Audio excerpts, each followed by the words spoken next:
कृषि दर्शन देखने वाले सभी किसान भाइयों को हमारा स्वागत है और जय जोहार।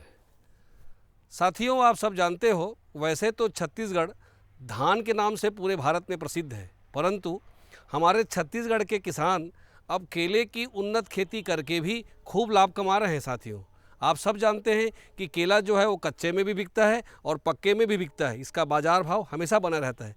साथ ही साथ हमको ये जानना है कि नई तकनीक और नई जो विधा भी आई है केला को उत्पादन करने का, जिसका लाभ हमारे किसान भाई लोग ले रहे हैं। आइए उसको जानते हैं कि केले को बनाने के लिए आप लोग सपाट भूमि में नहीं लगा सकते, उसके लिए हमको मांदे की ज़रूरत पड़ती है। साथ साथ में ड्रिप सिंचाई करने के लिए पानी हमारा कम खर्च हो, बिजली कम खर्च हो, उसके लिए पाइप बिछाना पड़ता है। तो हम जानते हैं ये कि केले की मांदा कैसे तैयार किया जाए, भूमि कैसे तैयार किया जाए और जल प्रबंधन एवं खाद प्रबंधन की तैयारी कैसे करनी चाहिए। हमारे देश में केले का उत्पादन पुरातन है और सदा से ही केला एक ऐसा फल बना हुआ है जो ज़्यादातर लोगों का पसंदीदा है। छत्तीसगढ़ राज्य के संदर्भ में हम निर्बाध ये कह सकते हैं कि यहाँ केले को उपजाना कभी भी किसानों ने अपना दायित्व नहीं समझा, मगर अब वो बात नहीं है। आधुनिकता की हवा सब दिशा से चल रही है। ग्रामीण कृषकों तक भी ये बात जा पहुँची है कि छत्तीसगढ़ की भूमि हर तरह के फलों के लिए उपयुक्त है। हमारे राज्य के किसानों का अहोभाग्य ही तो है जो उसने ऐसी धरा में जन्म लिया है जिसका कि रोम रोम उर्वरता से भरा हुआ है। यहाँ के किसान इस धरती से अब ऐसी ऐसी फसल ले रहे हैं जो पहले कभी कभी और कहीं कहीं ही ली जाती थी या फिर नहीं ली जाती थी। केले को भी हम ये मान बैठे थे कि ये दूसरे राज्य और किसी दूसरी आबो हवा में पनपने और फलने वाली फसल है। हम जीवन भर सिर्फ इसका स्वाद ही दूसरे राज्यों से आयात कर प्राप्त कर सकेंगे, मगर किसी विकासशील मानसिकता के किसान ने पहल की होगी, किसी ने हौसला किया होगा और आज हम जान गए हैं कि केले के लिए हमारी धरती भी बिल्कुल उपयुक्त है, बिल्कुल वैसी जैसा कि निर्यातक राज्यों में हुआ करती है या फिर उससे भी कहीं ज़्यादा। छत्तीसगढ़ राज्य में केले की भरपूर फसल ली जा सकती है। राज्य के किसानों का केले की तरफ रुझान भी देखने को मिल रहा है। केला सभी का पसंदीदा फल है। इसको व्यापारिक तौर पर उपजाकर छत्तीसगढ़ राज्य के ही बहुत से किसान संपन्न हो रहे हैं। छत्तीसगढ़ में हो रही केले की उपज निकट भविष्य में ही यहाँ के किसानों की आर्थिक दशा को सुधारने का एक बहुत ही बड़ा जरिया बनने वाला है। इस ओर जिसने भी अपना रुझान दिखाया है आज सुखदायी स्थिति में है। हमारे राज्य के ही कई ग्रामों में केले की खेती ऐसे उन्नत तकनीक से की जा रही है कि उसका अनुकरण करना हर एक केला उत्पादक किसान के हित में होगा। छत्तीसगढ़ के ऐसे बहुत से गांव हैं जहां के केला उत्पादक किसान प्रगतिशील कृषकों की श्रेणी में आ गए हैं, क्योंकि इन्होंने अपने काम से दिखला दिया है कि वे भी किस कदर विकासशील मानसिकता के आधुनिक कृषक हैं। ये काश्तकार भाई केले की ऐसी खेती ले रहे हैं कि इस फल की मधुरता न सिर्फ इनके जीवन में बल्कि आसपास के अन्य ग्रामीणों तक भी पहुंच रही है। केले की प्रचलित जातियां इस प्रकार से होती हैं: पुअन ड्वार्फ, कैवेंडिश, हरी छाल, रसथली, नेंद्रन, CO1, लाल केला, सफ़ेद वेलची, ग्रास मिचेल, चक्र केली वगैरह। केले का रोपण समय मुख्यतया जलवायु पर निर्भर करता है। केले को कृषि योग्य सभी प्रकार की मृदाओं में उगाया जा सकता है, लेकिन यदि केला अधिक जल धारण क्षमता वाली जीवांश युक्त मिट्टी में, जिसमें कि जल निकास की उचित व्यवस्था हो, लगाया जाए तो सर्वोत्तम होता है। मांदा निर्माण भी केला उत्पादन में एक महत्वपूर्ण प्रक्रिया है। मांदा में केले का रोपण उत्पादकता और सुविधा दोनों को ही बढ़ाने का काम करता है। केला लगाते समय किसान भाई विशेष रूप से ये ध्यान रखें कि हमेशा मेड़ नाली पद्धति से केला लगाना है। तो इसके लिए गहरी जुताई, जो 2 नास वाली ट्रैक्टर चलित जो नांगर है उससे गहरी जुताई करें और उसके बाद डिस्क से हल्का सा ढेले को फोड़े और ढेला फोड़ने के बाद हमेशा मेड़ नाली पद्धति से केला किसान भाई लगाए। किसान भाई केला लगाते समय विशेष रूप से ये ध्यान रखें कि हमारे जो भारतवर्ष में जो सबसे ज़्यादा प्रचलित केला का जो किस्म है वो G9 है, जिसको हम लोग टिश्यू कल्चर बनाना कहते हैं। और G9 बनाना का एक विशेषता ये होती है कि ये G9 बनाना यूनिफॉर्मिटी, मतलब एक साथ अगर लगाते हैं तो एक साथ फल आना प्रारंभ हो जाता है और एक साथ तैयार होता है। तो एक साथ तैयार होने का फ़ायदा ये है कि इसको बहुत आसानी से दूरस्थ बाज़ार में ले जाया जा सकता है और दूरस्थ बाज़ार में ज़्यादा अच्छे भाव में बेचा जा सकता है। केला लगाते समय किसान भाई विशेष रूप से ये ध्यान रखें कि केला चूँकि स्यूडोस्टेम वाला फल है, इसमें बहुत ज़्यादा पानी की आवश्यकता केला को होती है और वैसे ही हैवी फर्टिफीडर है, मतलब बहुत ज़्यादा उर्वरक की आवश्यकता होती है। तो बेसल डोज के रूप में किसान भाई DAP प्रति केला 50 ग्राम DAP की मात्रा डालें और वैसे ही सिंगल सुपर फास्फेट की 40 ग्राम की मात्रा प्रति पौध डालें। और वैसे ही मुरेट ऑफ पोटास जब केला उगना चालू हो जाए और फल आने की अवस्था आती है तो उस समय मुरेट ऑफ पोटास की मात्रा भी किसान भाइयों को 150 किलोग्राम प्रति हेक्टेयर के हिसाब से या प्रति पौध किसान भाई 100 ग्राम मुरेट ऑफ पोटास प्रति पौध के हिसाब से डालना चाहिए।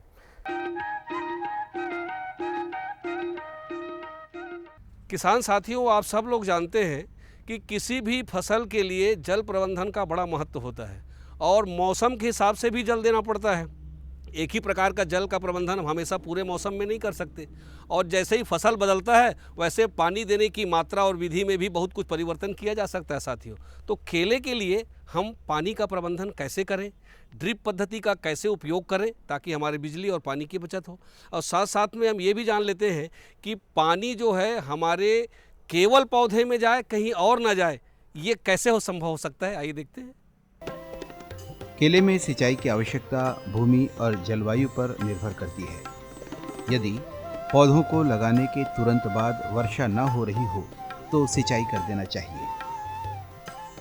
भूमि और वातावरण के अनुसार शरद ऋतु में 10 से 15 दिनों के अंतराल में और ग्रीष्म ऋतु में यही सिंचाई 4 से 7 दिनों के अंतर पर देना चाहिए। केले की पैदावार ज़्यादा और बेहतर हो सके, इसके लिए कुछ सूक्ष्म तत्वों का छिड़काव सिंचाई के माध्यम से किया जाना चाहिए। जैसे केले के अधिक फलन के लिए पुष्कल 0.5% का 2 से 3 बार छिड़काव करें। फलों के बड़े आकार और बेहतर स्वाद के लिए और अधिक उत्पादन के लिए मेगाकल 3 से 5 ml प्रति लीटर पानी के साथ उपयोग करें। पहले छिड़काव के 15 दिनों के बाद ही दूसरा छिड़काव किया जाना चाहिए। साथ ही चीनी 2.5 मिलीलीटर प्रति लीटर पानी के मान से प्रयोग किया जाना चाहिए। सूक्ष्म तत्वों का सिंचाई माध्यम से छिड़काव करने का सबसे बेहतर तरीका तो यही होना चाहिए कि सिंचाई की ड्रिप पद्धति का इस्तेमाल करें। केले के शुरुआती अवस्था में खरपतवार नियंत्रण बहुत आवश्यक हो जाता है। इसके लिए समय समय पर सिंचाई गुड़ाई करते रहना चाहिए। ये गुड़ाई उथली होनी चाहिए क्योंकि गहरी गुड़ाई से केले की जड़ों को नुकसान पहुंचने का खतरा होता है। केले की जड़ें भूमि में ज़्यादा गहरी नहीं होती, इसलिए इनके पौधों में मिट्टी का चढ़ाना आवश्यक होता है। मांदा के निर्माण की व्यवस्था भी इसी बात के लिए की जाती है। केले की उम्दा पैदावार के लिए रोपण विधि भी व्यवस्थित हो तो वांछित परिणाम के मिलने में संदेह नहीं रहता। इसके रोपण के लिए भूमि को गहरी जोतकर समतल कर लेना चाहिए। तैयार खेत में 50 गुना 50 गुना 50 सेंटीमीटर लंबा, चौड़ा और गहरा गड्ढा कर लेना चाहिए। पौधों का आपसी अंतर जाति, स्थल और भूमि की उर्वरता पर निर्भर करता है। ये दूरी जानकारों से सलाह लेकर भी तय की जा सकती है। वैसे अधिकतर ऊंची जातियों के पौधे 3 मीटर और बौनी जातियों के पौधे 2 मीटर की दूरी पर रोपित करने चाहिए। केला में जल प्रबंधन की आवश्यकता इसलिए पड़ती है किसान भाइयों क्योंकि ये स्यूडोस्टेम है, मतलब इसमें ट्रंक नहीं होता, गोला नहीं होता।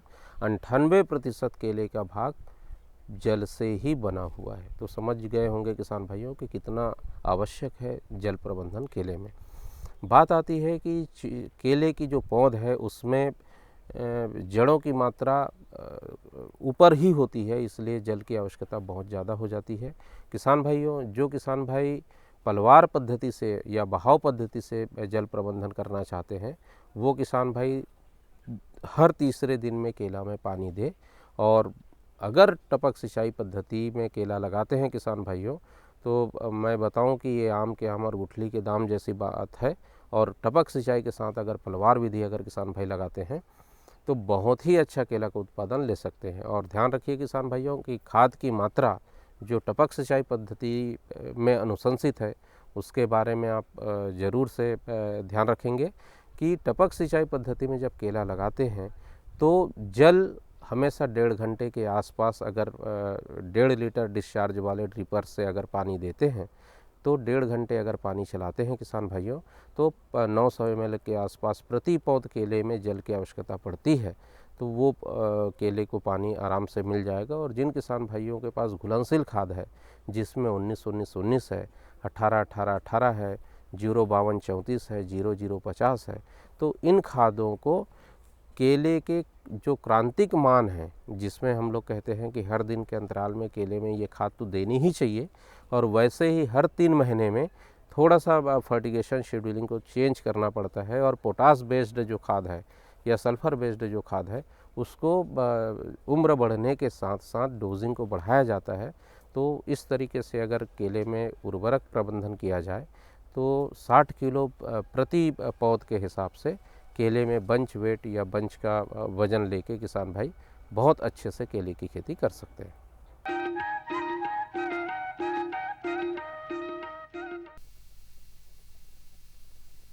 सब्जी में मसाला ज्यादा है। कितनी बार कहा है कि जितनी जरूरत हो बस उतना ही डाला करो। अरे मुझसे तो ऐसा कभी कभार होता है। और तुम जो हमेशा खेत में अनाप शनाप कीटनाशक डालते हो उसका क्या? ठीक ही तो कह रही है बहू। देख, खेत में उतनी ही दवा डाल जितनी जरूरत हो। याद रखो, कीटनाशक जहरीले होते हैं। डिब्बे पे लिखी सूचना के हिसाब से ही दवा डालनी चाहिए। पहले फेरोमोन ट्रैप, फ्लाइट ट्रैप, मित्र कीट, जैविक कीटनाशक आदि का इस्तेमाल करें। जरूरत पड़ने पर ही रासायनिक कीटनाशक का इस्तेमाल करें।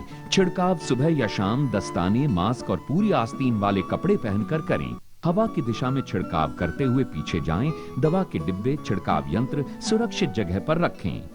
अब कुछ समझे क्या? हाँ, समझ गया मेरी रानी। अब ना करो नादानी। इसने पिला दिया ना तुझे पानी।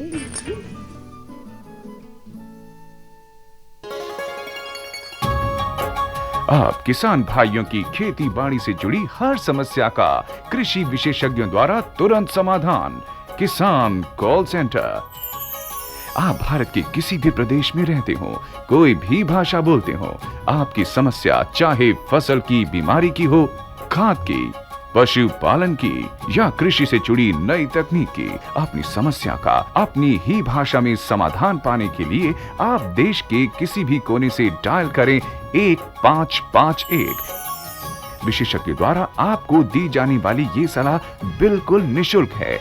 ये सुविधा प्रातः 6 बजे से रात्रि 10 बजे तक निशुल्क उपलब्ध है। किसान कॉल सेंटर यानी 1551। जी। किससे बात कर रहे थे इतना हंस कर? किसान कॉल सेंटर में विशेषज्ञ से खेती के बारे में सलाह ले रहा था। सुबह भी रात को भी? किसान कॉल सेंटर सुबह 6 बजे से रात को 10 बजे तक खुलता है। रविवार को भी? साल के 365 दिन खुलता है। पर तुम ये सब क्यों पूछ रही हो? मैं तो कुछ और ही समझी थी। कृषि संबंधी समस्याओं का अपनी भाषा में तुरंत समाधान पाने के लिए पूरे भारत में किसी भी फोन से राष्ट्रीय हेल्पलाइन नंबर 1800-1801-551 पर संपर्क करें। ये लो और बताओ। बस। अरे ये क्या भैया जी, बस इतनी सी रासायनिक खाद? किसानी छोड़ रहे हो क्या? किसानी नहीं, नादानी छोड़ रहे हैं। मिट्टी की जांच कराई है। अब तो लाला जी जितनी जरूरत है उतने ही उर्वरक खेत में डालेंगे। हाँ, किसान भाई आज ही अपने जिले की नजदीकी भूमि परीक्षण प्रयोगशाला में मिट्टी की जांच जरूर करवाएं और मिट्टी में पोषक तत्व, नमी व पौधे के विकास को देखते हुए केवल जरूरत के अनुसार ही पोषक तत्व डालें। और हाँ, मिट्टी में गंधक, जस्ता, बोरोन जैसे सूक्ष्म पोषक तत्वों का पता लगाना भी न भूलें। उर्वरक और जैविक खाद के सही उपयोग से भूमि का उपजाऊपन बनाए रखें, उत्पादकता बढ़ाएं, खर्चा घटाएं और बहुमूल्य विदेशी मुद्रा बचाने में भी सहयोग दें। और हाँ, धीमी गति से नाइट्रोजन उपलब्ध कराने वाले उर्वरकों जैसे नीम लेपित यूरिया को प्राथमिकता दें और यूरिया का पत्तों पर छिड़काव करें। अरे वाह, तू तो सचमुच समझदार हो गया रे। अधिक जानकारी के लिए संपर्क करें जिला कृषि अधिकारी या किसान कॉल सेंटर।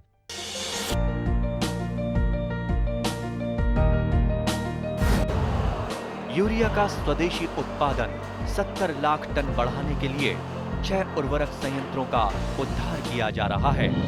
FCIL के गोरखपुर, सिंदरी, तलचर और रामागुंडम संयंत्र, HFCL की बरौनी इकाई और BVFCL की नामरू फोर्थ। सोने पर सुहागा ये है कि देश में अब बनेगा सिर्फ नीम लेपित यूरिया, क्योंकि इससे होगा किसानों का फायदा ही फायदा।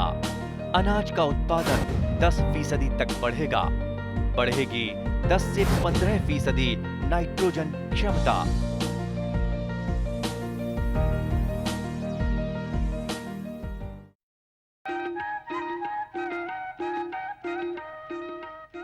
किसान साथियों, आप सब लोग जानते हैं कि किसी भी जीव के लिए या पौधे के लिए भोजन का बड़ा महत्व होता है। जिस प्रकार का आपका भोजन होगा उस प्रकार का उसमें फल लगेगा। तो केले के फल बड़े अच्छे हों, चिकने हों और उसमें रोग कम लगे और साथ साथ में उसका उत्पादन भरपूर मिले, इसके लिए ज़रूरी है कि समय समय पर उसमें हम अपने खाद का प्रबंधन करते रहें। तो कौन कौन प्रकार की खाद, आप सब जानते हैं कि अलग अलग खाद के अलग अलग गुण होते हैं। कोई खाद फल को ज़्यादा बढ़ाता है, कोई पौधे को अलग अलग बढ़ाता है। इसलिए केले में कौन कौन से खाद की ज़रूरत पड़ेगी, कितने मात्रा में ज़रूरत पड़ेगी और साथ में खाद देने की सबसे अच्छी विधि क्या हो सकती है, आइए जान लेते हैं। केले के पौधों को अच्छी उपज के लिए कृषि वैज्ञानिकों के द्वारा अनुशंसित खाद और उर्वरक इस प्रकार से हैं। गोबर की खाद 20 किलो, नत्रजन 100 ग्राम, स्फूर 150 ग्राम और पोटाश 150 ग्राम पौधरोपण करते समय गड्ढे में देना चाहिए। या ऐश्वर्या ऑर्गेनिक खाद 2 किलो, पुष्कल 25 ग्राम, बायोफास 100 ग्राम, बायोपोटाश 25 ग्राम और बायोजिंक 5 ग्राम देना चाहिए। केले की प्रचलित प्रजातियां इस प्रकार से होती हैं: वन ड्वार्फ, कैवेंडिश, हरी छाल, रसथली, नेंद्रन, CO1, लाल केला, सफ़ेद वेलची, ग्रास मिचल, चक्र केली वगैरह। जो मुख्य बिंदु है, इन बिंदुओं को अगर अपनाओगे किसान भाइयों तो केले में अधिक से अधिक उत्पादन ले सकते हो। पहला बिंदु कि हमेशा FIM या गोबर का खाद सड़ा हुआ प्रति पौध 8 से 10 किलोग्राम केले के लिए अनुशंसित है। उसके बाद जो घुलनशील खाद है जिसमें 19-19-19 है, 18-18-18 है, 12-32-16 है, 00-52 है और 00-50, इन खादों को 19-19-19 को एक दिन के अंतराल में किसान भाई बराबर पानी के साथ दें, फर्टिगेशन करें। और ऐसे ही जब केला 3 माह का हो जाए तो पोटास वाली जो खाद है, जो लिक्विड फर्टिलाइज़र है, उसकी मात्रा को बढ़ाते जाएं। तो प्रति पौध के हिसाब से अगर 30 ग्राम 40 ग्राम के आसपास एक दिन के अंतराल में अगर देते हैं किसान भाइयों, तो केले का जो बंच वेट है वो 60 किलो के आसपास बहुत आसानी से आप लोग ले सकते हैं। ध्यान ये रखें किसान भाइयों कि बंच वेट अगर बढ़ाना है तो आखिरी के अवस्था में पोटासिक खाद आवश्यक रूप से किसान भाई देना चाहिए। तो उस हिसाब से केले का उत्पादन काफ़ी अच्छा लिया जा सकता है। किसान साथियों, आप सब जानते हैं वैसे तो केला में बीमारी या रोग बहुत कम लगता है, परंतु फिर भी कौन कौन से रोग उसमें लग सकते हैं, कौन कौन से रोग की संभावनाएं हैं, यदि वो लग जाए तो उससे हम कैसे निपटें, आइए जान लेते हैं। केले की फसल को उसमें लगने वाले कीट और रोगों से भी बचाए रखना चाहिए, जिसके लिए थोड़ी सी सावधानी की ज़रूरत होती है। इसकी विस्तृत जानकारी कृषि के जानकारों से ली जा सकती है। आमतौर पर केले में लगने वाले कीट इस प्रकार से हैं: तना विविल, माहू या एफिड। और केले की फसल को प्रभावित करने वाले प्रमुख रोग इस प्रकार से हैं: पनामा रोग, बंची टॉप और पर्णचित्ती रोग। इन कीटों और रोगों से अपने केले की फसल को बचाए रखने के लिए विज्ञान सम्मत विधियों का प्रयोग लाभप्रद होता है। केले की खेती करने की विधियों में अब बहुत से क्रांतिकारी परिवर्तन हो गए हैं, जिनमें केले की टिश्यू कल्चर खेती भी एक है। इसे भी छत्तीसगढ़ राज्य में सफलतापूर्वक अपनाया जा रहा है। केला महत्वपूर्ण फल है किसान भाइयों, और इस महत्वपूर्ण फल में कुछ बीमारियां जैसे नेमाटोड जो बहुत महत्वपूर्ण बीमारी है, और ये क्या करता है किसान भाइयों कि जैसे ही हम केला लगाते हैं और बीच बीच में जब पानी देना प्रारंभ करते हैं और केला में बढ़वार प्रारंभ होता है, उसी अवस्था में केले के पौध के जड़ में नेमाटोड का अटैक हो जाता है और इस तरीके से संपूर्ण पौध केले का मर जाता है। तो उस समय विशेष रूप से ये ध्यान रखें किसान भाइयों, केला लगाए हुए बाग में अगल बगल में अगर गेंदे के फूल अगर लगा देते हैं तो नेमाटोड का नियंत्रण बहुत आसानी से किया जा सकता है। और जो किसान भाई गेंदा नहीं लगा पाए हैं वो किसान भाई नीम की खली या करंज की खली हमेशा केले के प्रति पीट में 2 किलो 1 किलो के आसपास डालें। और ये भी नहीं हो पाता है किसान भाइयों, तो जो रासायनिक जो दवा है जिसमें नेमागान और नेमाक्वान ये जो दवा है उसकी 60 ग्राम मात्रा प्रति पौध के हिसाब से अगर डाल के रखते हैं तो नेमाटोड से बहुत आसानी से केले को बचाया जा सकता है किसान भाइयों।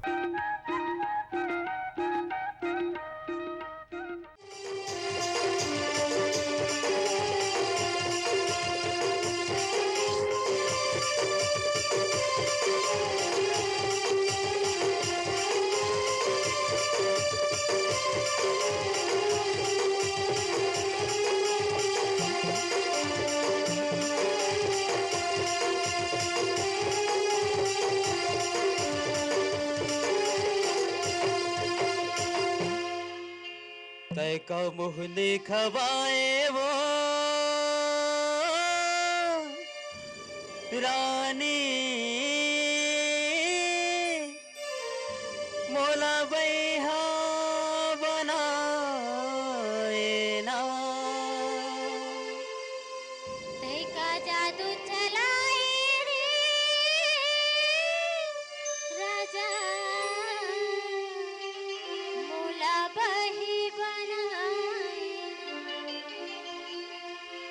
तय का मुँह दिखवाए वो रानी मोला बैहा बनाए ना। तय का जादू चलाए रे राजा मोला बही बनाए ना। तय का मुँह दिखवाए वो रानी मोला बैहा बनाए ना। तय का जादू चलाए रे राजा मोला बही बनाए ना। ये सुन ले माया के बोली ये रंगरेली टुरी।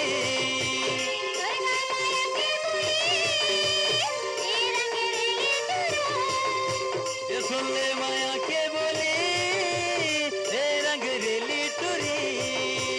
दुर्गा माया के बोली दिल में चलाए छुरी। काबर लैला लड़ाए वो रानी मोला बैहा बनाए ना। तय का जादू चलाए राजा मोला बही बनाए ना। काबर लैला लड़ाए वो रानी मोला बैहा बनाए ना।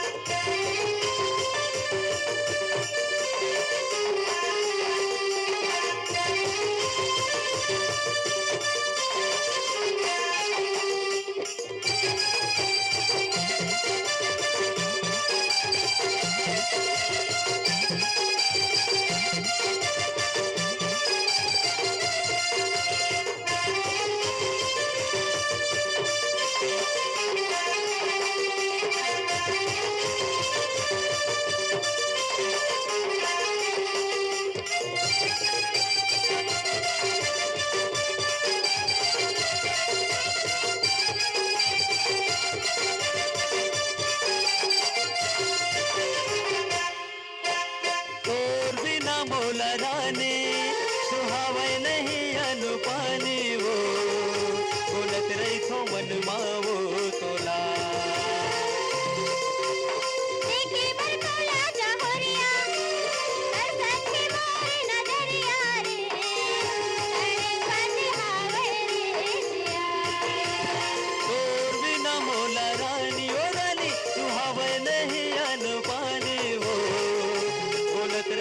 मन मावो तोला देखे पर तोला जहुरिया तरसत मोरी नजरिया रे तड़पत हावे जिया ए सुन ले माया के बोली ए रंग रेली तुरी ये का माया की बोली दिल में चलाए छुरी ए सुन ले माया के बोली ए रंग रेली तुरी ये का माया की बोली दिल में चलाए छुरी दीवाना बनाए वो लाली मोला बैहा बनाए यार जादू चलाई राजा मोल बही बनाई